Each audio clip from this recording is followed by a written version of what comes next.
Ron Baptiste rides his Harley in Springfield, Tennessee, but he used to run with a very different crowd. I always used to question God. Why me? Why couldn't this have happened to somebody else? When Ron was just 3 months old, he developed a facial cancer that nearly claimed his life. But it didn't. Instead, as he grew older, it led to a life of destruction. I couldn't understand why I couldn't get along with anybody, and I was kind of ostracized by everybody.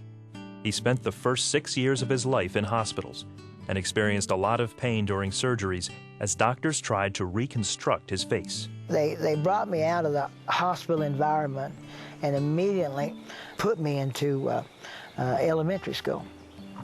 And naturally, I was, I guess you'd call it the freak of the school. He was a target for ridicule, which led to his very first fight with a school bully, which he won. All of a sudden, at lunch, I started getting all these little girls bringing me their ice cream. So I done figured it out. This is my way in. This is my way to be accepted in the society that I wanted so much to be a part of.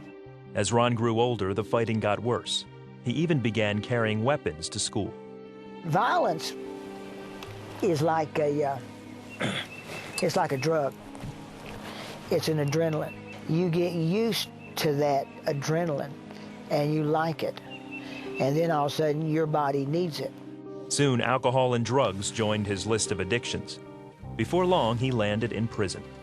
It was here that he came to Christ. The very thing that I had been lacking my entire life, all of a sudden, I knew was okay. And by me wanting to be accepted by people wasn't really it at all. I wanted to be accepted by God. When Ron got out of prison, he began to live for God. But a falling out with some church leaders led him right back to his old ways. Went back to drinking, went back to all of it.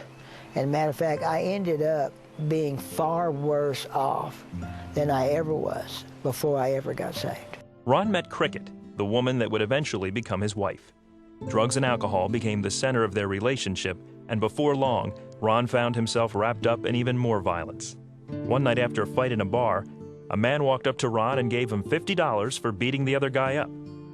And soon he began carrying a weapon. Whenever I used it, it had to go in the river, and then I had to buy another one. Ron's lifestyle almost cost him his marriage and his children. But my wife told me, said that she couldn't sit around and watch it. And she was leaving. To keep her from leaving, Ron convinced her to move to a new town and start over. His wife began taking their children to church. Ron refused to go, but it wasn't long before he felt the urge to return to the one person he knew would accept him, Jesus Christ. I was sitting in the floor drinking beer, and it's like he came in there and like sat down with me and just point blank told me, he said, "Ronnie, I never intended for your life to turn out like this, but I'll help you if you still want it."